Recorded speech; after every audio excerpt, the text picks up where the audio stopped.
Hey, I'm Dave Knight with the Dave Knight Real Estate Team, and we love being a real estate resource for people.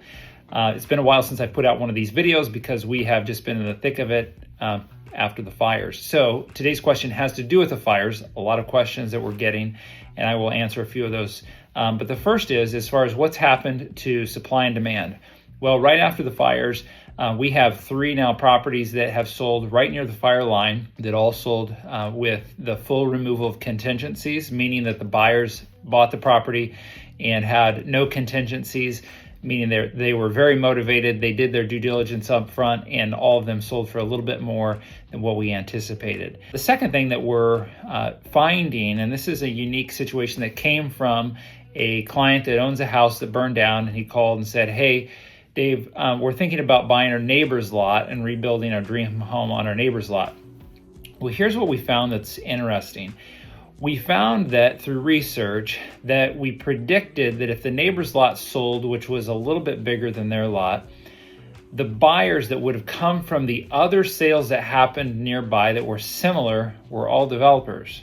So through that process, we found that likely on this cul-de-sac, 3 to 4 of the neighbors across the street were going to sell, and very likely what used to be a nice, quiet little cul-de-sac street could be 2 times, 3 times, 4 times more dense, based on the fact that some people are choosing to and will be choosing to sell, and some of the other properties that have sold nearby have been sold to people that are planning to put more than 1 unit on the property. So the street parking could change, and all of a sudden the question of should we build our dream home on our neighbor's lot, or should we even build it on our lot, is now in question because of what the other neighbors may do. So what we're finding is that some streets are maintaining good anchored home ownership where the people don't want to move and don't plan to move. Other streets are more transitional where people maybe have to sell, or they're questioning whether or not they should rebuild. So there's a lot of complexities there, and you're always welcome to call us with any questions in regards to that so that we can help look at your specific situation.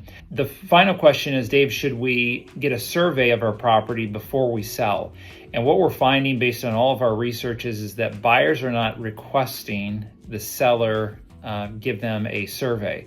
If a buyer wants to do that in their due diligence period, they're welcome to do that. We're not sensing the need for a seller to pay to have that done to pass it on if the buyers aren't asking.